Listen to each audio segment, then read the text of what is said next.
Hi friends, welcome to our YouTube channel news and കുട്ടീസിലേക്ക് എല്ലാവർക്കും സ്വാഗതം.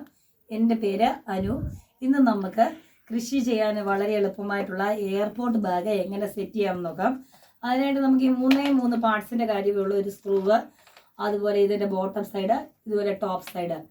അതിൽ ടോപ്പ് സൈഡ് നമ്മൾ എടുക്കുമ്പോൾ ഈ ഒരു ഭാഗം മുകളിലേക്കായിരിക്കണം. അതേപോലെ ഈ കട്ട് ചെയ്ത മുള്ളുള്ള ഭാഗമാണ് പുറത്തേക്ക് ഇരിക്കേണ്ടത്. ഇതിലൂടെയാണ് വെള്ളമൊക്കെ വാർന്നു പോകാനായിട്ട് നമുക്ക് വേണ്ടുന്നത്. അതിനായിട്ട് പിന്നെ നമുക്ക് വേണ്ടത് ഇതുപോലെ എടുത്തിട്ട് ഈ ഒരു ഭാഗം ഈ ഇതിൻ്റെ തൊട്ട് മുകളിലുള്ള ഇതുപോലെയുള്ള ഇതിൽ വെച്ച് ഫോൾഡ് ചെയ്യാണ്.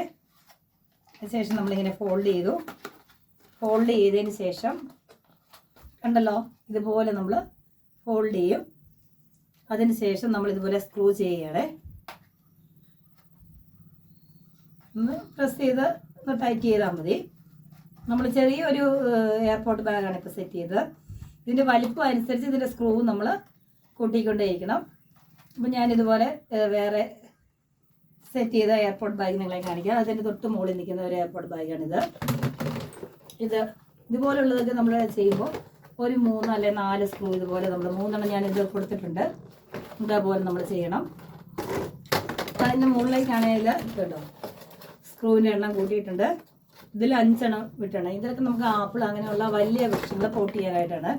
നമ്മൾ ഇതിൽ പോട്ട് ചെയ്യുമ്പോൾ നമുക്ക് വളരെ വേഗം ഫലം നമുക്ക് റിസൾട്ട് കിട്ടും. നമ്മൾ മണ്ണിലൊക്കെ നട്ടാൽ വളരെ താമസിച്ച് നമുക്ക് ഈ ഫലവൃക്ഷങ്ങളൊക്കെ കായ്ക്കാൻ പറ്റുകയുള്ളൂ. ഇങ്ങനെ നടുവാണെങ്കിൽ ഒരു 3 വർഷം കൊണ്ടൊക്കെ നമുക്ക് ഇതുപോലെ ഫ്രൂട്ട്സ് പ്ലാന്റുകളൊക്കെ നമുക്ക് വേഗം ഫ്രൂട്ട്സ് ആക്കാനായിട്ട് പറ്റും. അപ്പോൾ ഞങ്ങളുടെ ഈ വീഡിയോ ഇഷ്ടമായാൽ ലൈക്ക് ചെയ്യുക, സപ്പോർട്ട് ചെയ്യുക, കമൻറ്റ് ചെയ്യുക, സബ്സ്ക്രൈബ് ചെയ്യുക. അപ്പോൾ മറ്റൊരു വീഡിയോയുമായി എത്തുന്നവരെ ടേക്ക് കെയർ, ബൈ ബൈ.